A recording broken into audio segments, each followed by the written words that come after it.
Hello, my friends. Welcome to the Wicked Bitter channel. I'm Travis. Thank you for checking out this video. If you are somebody who is new to this channel and you love WWE, you love pro wrestling, then I got some great news for you. This is the channel for you. Subscribe to this channel because we are talking about Raw, Smackdown, PLEs. We do email videos where you send in your emails and I answer them here. And then we're going to start doing some Twitch live streaming so you can watch along. We can open the chat up. We can talk while we watch Raw and SmackDown together. Wrestling is just better when you have friends to talk to them with. You know what I mean? Like, you just talk about wrestling with people who love wrestling. That's the best feeling in the world. All right, we're here. It's Saturday morning for me.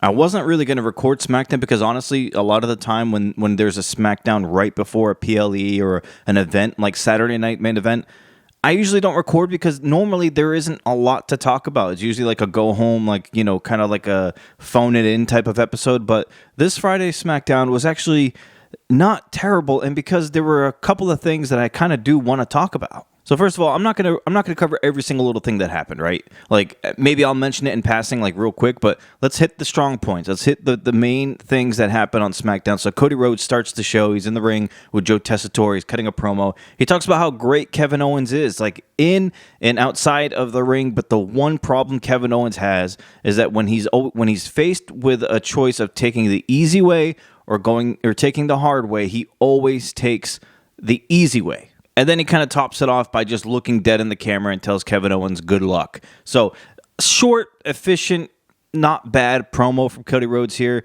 At this point, there isn't much more you can really do to hype up people for their match at Royal Rumble. And I know they still have another week where they can. But something that Joe Tessitore mentioned, I'm not sure if it was a mistake on Joe's part or if they're actually going to do it, but Joe mentioned that Cody Rhodes will give up his title for a week so that it could be suspended above a ladder next Saturday. So you're telling me this whole next week that's coming, the week that's right before Royal Rumble, Cody Rhodes is going to have his title taken away from him just so that they can suspend it over a ladder on Saturday? I don't know if that was a mistake by Joe or if that's just like something new that they're doing. I don't know. It's not a big deal, but I find it kind of odd. So we got a couple of cool transitions here. So we got The Miz has been transferred over to SmackDown for good.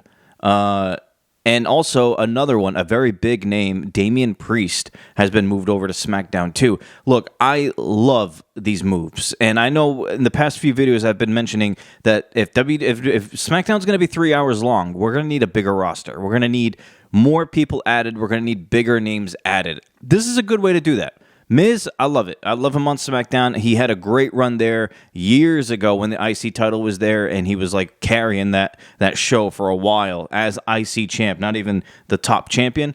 And Damien Priest, I almost kissed my TV when I heard this because I'm so glad he's away from the Judgment Day stuff. Like, let's just get him away from there, have him do his own thing, and just see where he can go, what he can do. Now, it's interesting. Priest is going to be there without people he's been with pretty much his whole career, or a big chunk of his career. Ripley is still on Raw, at least for now. Judgment Day, the rest of them are all on Raw, at least for now. I had thoughts that Dominic Mysterio and Liv were going to be moving over to SmackDown, but maybe I'm wrong, or maybe they're going to announce that later on. And by the way, how long is this transfer window? Because they've been talking about this for a long time now. It's been a couple of months. When does that window close? When do we officially mark, okay, these are the rosters going forward? I want to know that. Because every week you can just be like, well, the transfer window, you're on SmackDown now. Like, that's not how contracts work.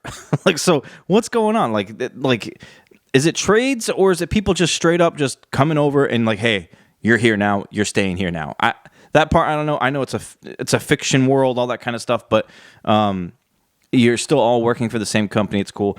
One thing I wanted to mention, though, I wonder if it does affect anybody's like mood or attitude. Like, if I'm Miz, if I'm Priest, and I'm like, cool, I'm on Raw on Netflix. I get to be seen by millions and millions of people if they tune in. To now go to USA, which there's nothing wrong with USA, but it's like, I feel like a lot more people would want the opportunity to be on Netflix where more eyes are on them. You know, Raw is a hot ticket right now because of the fact that it's John Cena's tour.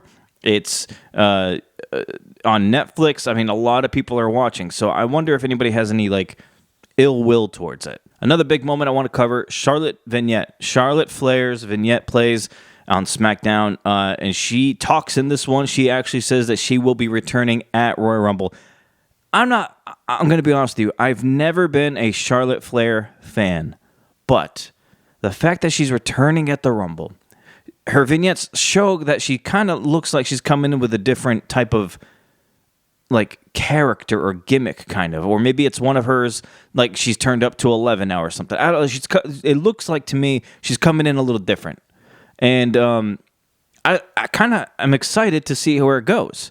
I think, without giving it away too early, at least right now, my pick for the Women's Royal Rumble, I think I mentioned in the other video, was Charlotte Flair. Is Charlotte Flair. I think she's going to win, and then she's going to face Tiffany for the title at WrestleMania, because it looks like WWE is doing this little wave of the current top women's stars bringing up the next wave of women's stars. Like we got, like we could do Charlotte versus Tiffany. We can do Bayley versus Roxanne Perez. We're kind of seeing that. And then I think for Lyra Valkyria, who's the IC champ, I could see like Becky Lynch working with her, because she has in the past, and Becky has been rumored to come back. So maybe Becky comes in and works with Lyra Valkyria, and it's like the top three women of their era, like Becky, Charlotte, and Bayley, are now ushering in the newer, younger superstars. Tiffany, Lyra, Roxanne are all in their 20s. So it's like they're just like bringing them up, which I definitely love this idea.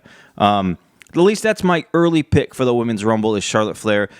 I don't think she needs to win the Rumble to have a women's championship match, because she's Charlotte Flair. But I think that's the way they're going to go. I had to take notes for the next one because this was a very large segment. But right after that Charlotte vignette stopped, Tiffany Stratton comes out. And I'm like, okay, is this the foreshadowing?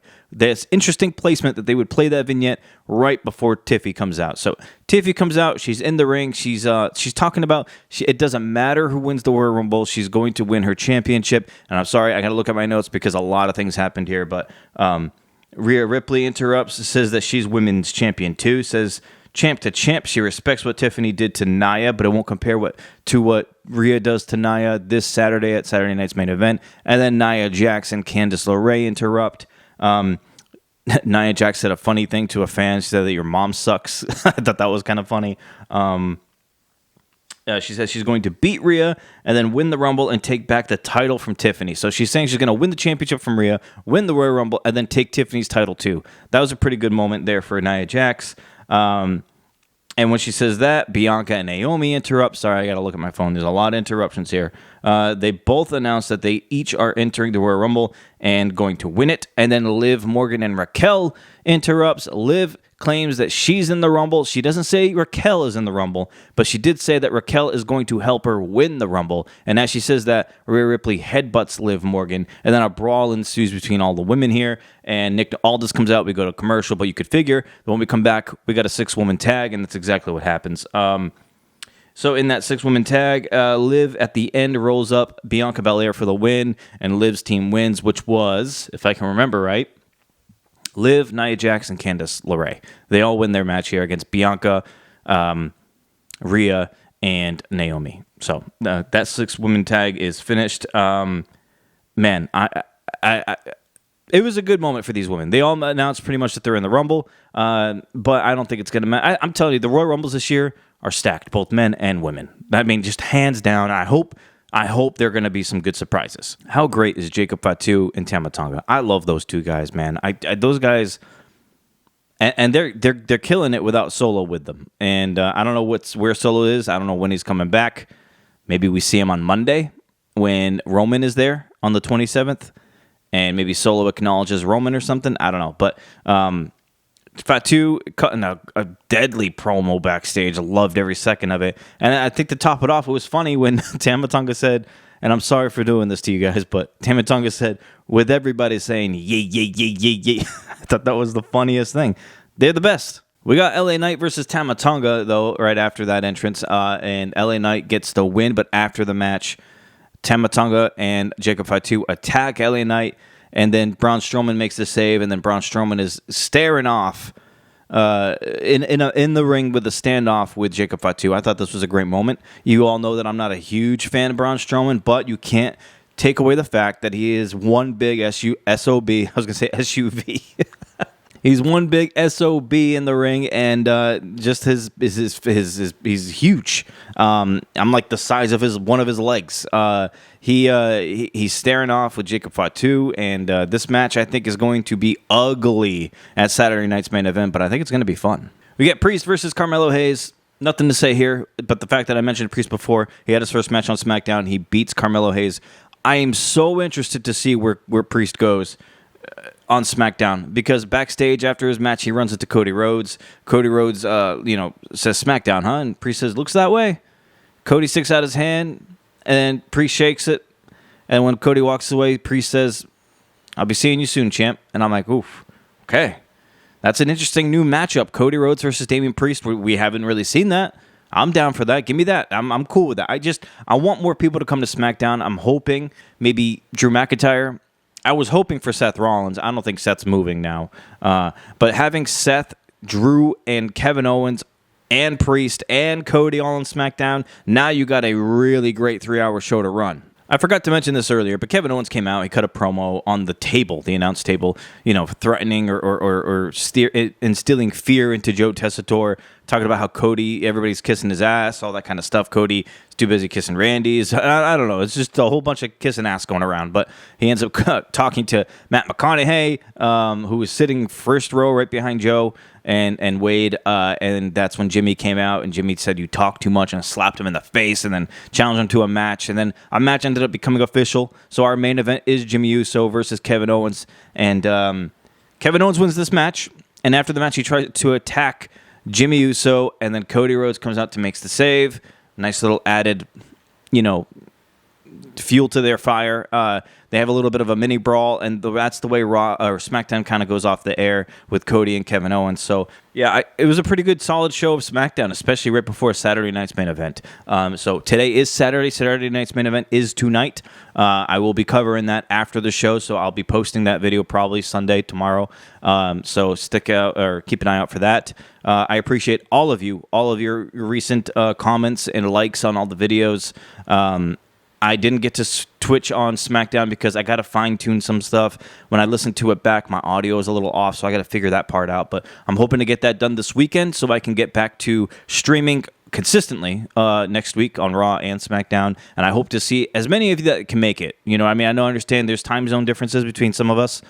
So if you're around and you want to watch SmackDown, you want to watch Raw with me, you want to talk with me in the chat, I'll have it up.